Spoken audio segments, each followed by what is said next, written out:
அனைவருக்கும் வணக்கம். Welcome to TNPSC Ganesh YouTube channel. Friends, இந்த வீடியோ பதிவில் பார்த்தீங்கன்னா டிஎன்பிஎஸ்சி தேர்வில் இதுவரை கேட்கப்பட்ட சோழர்கள் பாண்டியர்கள் தொடர்பான கேள்விகள் என்னங்கிறத பார்த்துடலாம். அரௌண்ட் ஒரு 35 கேள்விகள் இருக்கும். கண்டிப்பாக இதெல்லாம் உங்கள் ரிவிஷனுக்கு யூஸ்ஃபுல்லாக இருக்குன்னு நம்புகிறோம். முதல் கேள்வி பாருங்கள். சங்ககால சோழர்களின் தலைநகர் உறையூர் எதற்கு பெயர் பெற்றது? சங்ககால சோழர்களின் தலைநகர் உறையூர் எதற்கு பெயர் பெற்றது? ஆப்ஷன்ல ஆன்சர் சரிதான். முத்து மற்றும் மஸ்லின் அந்த துணிக்காக பெயர் பெற்றது. சோழ பேரரசில் நெசவு தொழில் நடைபெற்ற முக்கியமான இடங்களில் ஒன்று எது? சோழ பேரரசில் நெசவு தொழில் நடைபெற்ற முக்கியமான இடங்களில் ஒன்று. ஆப்ஷன்ல ஆன்சர் உறையூர் என்பது சரியான விடை. சோழ நாட்டின் வருவாய்த்துறை எவ்வாறு அழைக்கப்பட்டது? சோழ நாட்டின் வருவாய்த்துறை எவ்வாறு அழைக்கப்பட்டது? ஆப்ஷன்ல பார்த்தீங்கன்னா சோழ நாட்டின் வருவாய்த்துறை புறவு வரி என்ற பெயரில் அழைக்கப்பட்டது. அதிகாரிகளுக்கும் அவர்கள் இறந்த பின் அவர்தம் வாரிசுகளுக்கும் சோழ மன்னர்களால் வழங்கப்படும் நிலம் இவ்வாறு அழைக்கப்படுகிறது. அதிகாரிகள் அவங்க இறந்த பின் அவர்தம் வாரிசுகளுக்கும் சோழ மன்னர்களால் வழங்கப்படும் நிலம் எவ்வாறு அழைக்கப்படுகிறதுன்னு பார்த்தீங்கன்னா ஜீவிதம் என்ற பெயரில் அழைக்கப்படுகிறது. தஞ்சையில் பிரகதீஸ்வரர் ஆலயம் கட்டப்பட்ட ஆண்டு எந்த ஆண்டு? தஞ்சையில் பிரகதீஸ்வரர் ஆலயம் கட்டப்பட்ட ஆண்டு கிபி 1010 ஆண்டு என்பது சரியான விடை.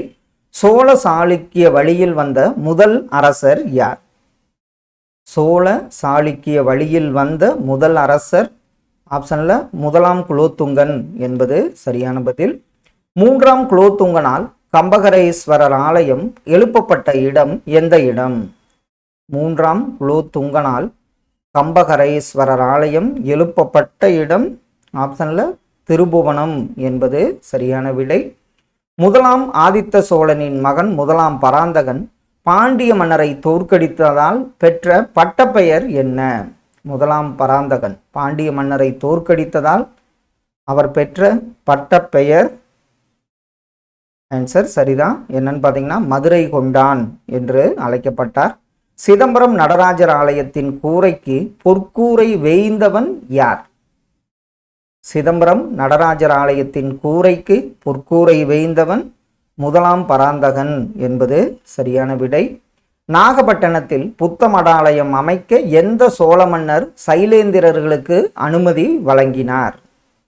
நாகப்பட்டினத்தில் புத்த மடாலயம் அமைக்க எந்த சோழ மன்னர் சைலேந்திரர்களுக்கு அனுமதி வழங்கினார்?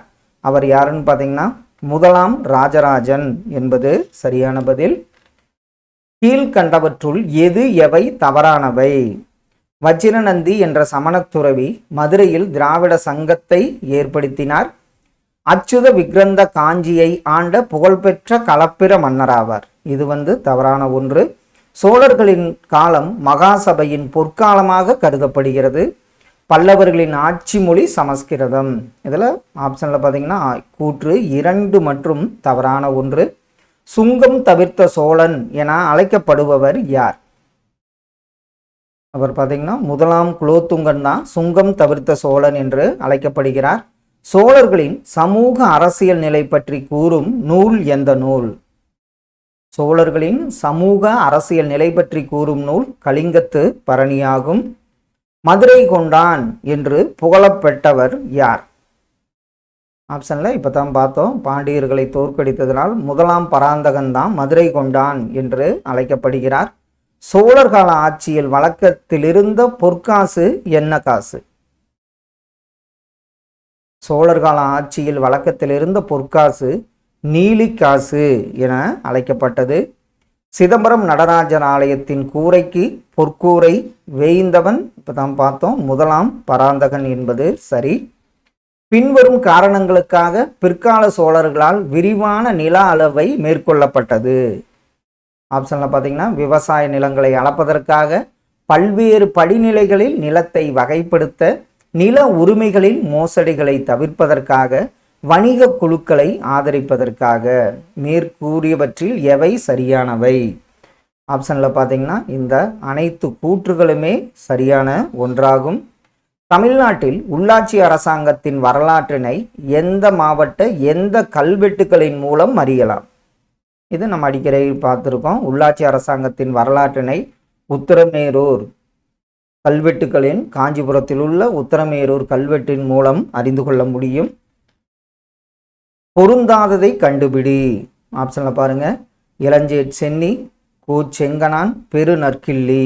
இதெல்லாம் சோழர்கள். பெருஞ்சேரல் இரும்பொறை என்பது பொருந்தாத ஒன்று. பிற்கால சோழர் காலத்தில் இறையிலி என்பது எதனுடன் தொடர்புடையது? பிற்கால சோழர் காலத்தில் இறையிலி என்பது ஆன்சர் சரிதான். வரியில்லாத நிலம் இறையிலி என அழைக்கப்பட்டது. திருப்புறம்பியம் போரில் நேரடியாக பங்கு கொண்ட சோழ மன்னன் யார்? திருப்புறம்பியம் போரில் நேரடியாக பங்கு கொண்ட சோழ மன்னன் ஆதித்ய சோழன் என்பது சரியான விடை.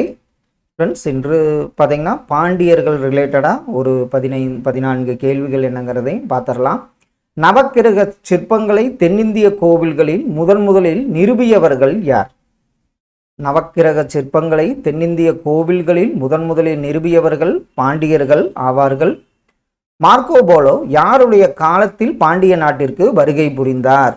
எந்த பாண்டிய மன்னன் பார்த்தீங்கன்னா மாரவர்மன் குலசேகரன் காலத்தில் மார்க்கோ போலோ பாண்டிய நாட்டிற்கு வருகை புரிந்தார்.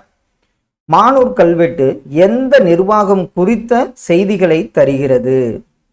மானூர் கல்வெட்டு இது பார்த்தீங்கன்னா கிராம நிர்வாகம் குறித்த செய்திகளை தருகிறது. அடுத்தது பாருங்க, கண்ணகிக்கு இழைக்கப்பட்ட அநீதிக்கு பிராய்ச்சித்தம் செய்து மதுரையை மீண்டும் பொலிபுறச் செய்த பாண்டிய மன்னன் யார்? கண்ணகிக்கு இழைக்கப்பட்ட அநீதிக்கு பிராய்ச்சித்தம் செய்து மதுரையை மீண்டும் பொலிபுறச் செய்த பாண்டிய மன்னன் சித்திரமாட துஞ்சிய நன்மாறன் என்ற பாண்டிய மன்னன் என்பது சரியான பதில். பாண்டியர்களின் முக்கிய இறக்குமதி என்னவாகும்? ஆப்ஷன்ல பார்த்தீங்கன்னா தந்தம், தங்கம், யானை இதெல்லாம் தவறு. பாண்டியர்களின் முக்கிய இறக்குமதியாக குதிரைகள் இருந்தன. தமிழகத்தில் பாண்டியர்களின் ஆட்சி குறித்த தகவல்களை எழுதியுள்ள ரோமானியர் யார்? தமிழகத்தில் பாண்டியர்களின் ஆட்சி குறித்த தகவல்களை எழுதியுள்ள ரோமானியர் ஸ்ட்ராபோ என்பது சரியான விடை. கூன் பாண்டியனின் உண்மையான பெயர் என்ன பெயர்? கூன் பாண்டியனின் உண்மையான பெயர் ஆப்ஷன்ல பார்த்தீங்கன்னா நெடுமாறன் என்பது சரியான விடை. கீழ் வருவனவற்றுள் தெற்காசியாவின் மிக உயர்ந்த கோபுரம் என அழைக்கப்படும் ஒன்று எது? ஆப்ஷன்ல பார்த்தீங்கன்னா அருள்மிகு ரங்கநாதர் கோயில் கோபுரம் தெற்காசியாவின் மிக உயர்ந்த கோபுரம் என அழைக்கப்படுகிறது. கபடாபுரம் கடலால் மூழ்கடிக்கப்பட்ட போது ஆட்சி செய்த பாண்டிய மன்னன் யார்? அவர் யாருன்னு இது ப்ரீவியஸ்லேயே பார்த்துருப்போம். முடத்திருமாறன் தான் கபடாபுரம் கடலால் மூழ்கடிக்கப்பட்ட போது ஆட்சி செய்த பாண்டிய மன்னன். பாண்டிய பேரரசின் அரசு செயலகம் என்னவென அறியப்பட்டது? பாண்டிய பேரரசின் அரசு செயலகம் பார்த்தீங்கன்னா எழுத்து மண்டபம் என அறியப்பட்டது. பாண்டிய அரசு செல்வ செழிப்புமிக்க உலகிலேயே மிக அற்புதமான பகுதியாகும் என புகழ்ந்து கூறிய அறிஞர் யார்? பாண்டிய அரசு செல்வ செழிப்புமிக்க உலகிலேயே மிக அற்புதமான பகுதியாகும் என புகழ்ந்து கூறிய அறிஞர் மார்க்கோ போலோ என்பது சரியான விடை. சங்க புலவர்களையும் இலக்கியங்களையும் ஆதரித்தவர்கள் யார்? இதில் ஆப்ஷன்ல பார்த்தீங்கன்னா பாண்டியர்கள் தான் சங்க புலவர்களையும் இலக்கியங்களையும் ஆதரித்த மன்னர்கள் ஆவார்கள். பின்வரும் துறைமுகங்களில் சங்ககால துறைமுகம் இல்லாத நகரம் எது? இதில் உறையூர் என்பது சங்ககால துறைமுகமில்லாத நகரமாகும். அசோகரின் எந்த முக்கிய பாறை ஆணையில் சேர, சோழ மற்றும் பாண்டிய மன்னர்களை பற்றிய குறிப்பு இடம்பெற்றுள்ளது?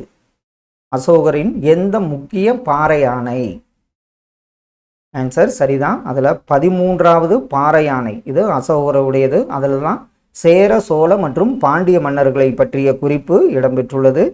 ஃப்ரெண்ட்ஸ், இன்று பார்த்தீங்கன்னா சோழர்கள் பாண்டியர்கள் தொடர்பான ஒரு 35 கேள்விகள் பக்கம் பார்த்துருப்போம். கண்டிப்பாக இதெல்லாம் உங்கள் ரிவிஷனுக்கு ரொம்ப யூஸ்ஃபுல்லாக இருக்குன்னு நம்புகிறோம். Thank you all.